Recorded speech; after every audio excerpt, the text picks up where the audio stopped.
你分佈過有一啲日子，當你望住塊鏡，或者聽住自己腦海入面啲諗法，你會覺得自己好似唔太似自己。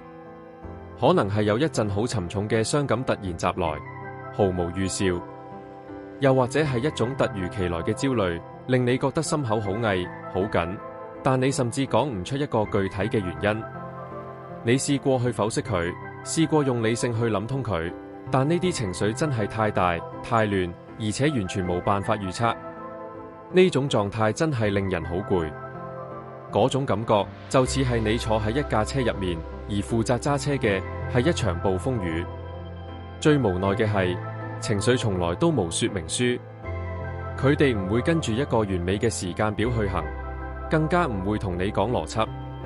但就喺呢個時候，你可能會做一啲有少少意想不到嘅事。你打開咗一本教科書，或者坐低去計一條數學題。可能你喺公司打開咗一個 Excel 試算表，睇下一串掟出嚟嘅 code， 又或者開始跟住一套好嚴格嘅規則去整理個書架。然後突然之間，你房入面嘅雜音好似變咗。呢種好似放低心頭大石嘅感覺，其實幾奇妙，係咪？由個人類情感好混亂、好模糊嘅世界抽身，踏入一個2+2永遠等於4嘅世界。當我哋嘅內心世界好混亂嘅時候，我哋嘅大腦其實好渴望有一個基準線。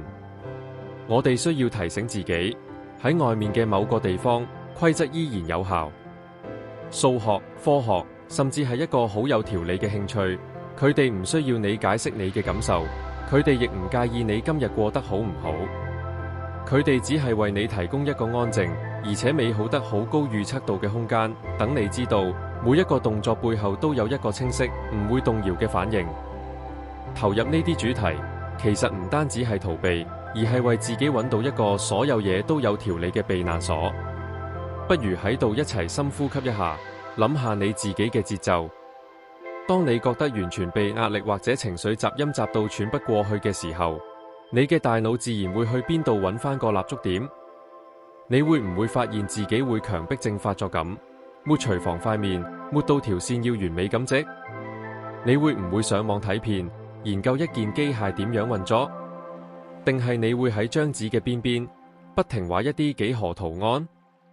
當嗰一塊拼圖終於咔一聲完美扣上嘅時候，留意下嗰種由心而發、平靜落嚟嘅感覺。呢個唔單止係工作時嘅分心，而係你嘅大腦幫你揾翻掌控感。係你自己同自己講，雖然我呢一刻處理唔到咁沉重嘅情緒，但我可以解決呢條方程式，我可以理解呢個系統。我哋成日將邏輯同情感對立，好似你要麼就做一個感性嘅人，要麼就做一個冷酷理性嘅思考者。但其實佢哋需要彼此。條理同結構正好俾我哋嘅情感一個安全嘅地方去休息。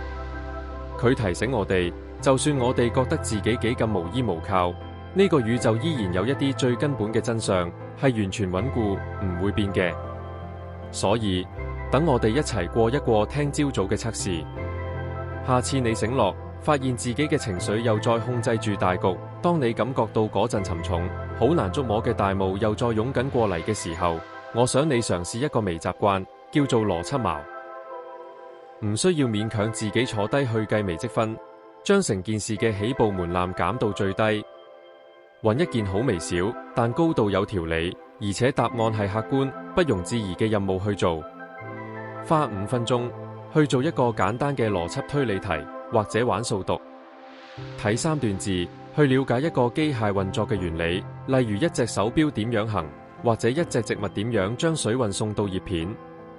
寫下一串好短有編號嘅步驟，去列出一個你倒背如流嘅日常任務，俾你嘅大腦10分鐘去一個規則清晰、結果必然嘅世界度玩一陣。等呢種可以預期嘅邏輯節奏去減慢你嘅心跳。你唔係去無視自己嘅感受，你只係喺呢場暴風雨過去之前，為自己揾一塊實實在在嘅地面企穩。你唔需要今日就搞清楚每一種情緒，先可以揾翻你自己。有時淨係專注喺一件有條理嘅小事上，就已經足夠。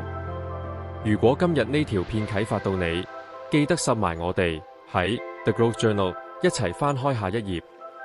喺留言話我知，當身邊周圍都好嘈嘅時候，你嘅邏輯矛會係啲咩？我每一條留言都會睇。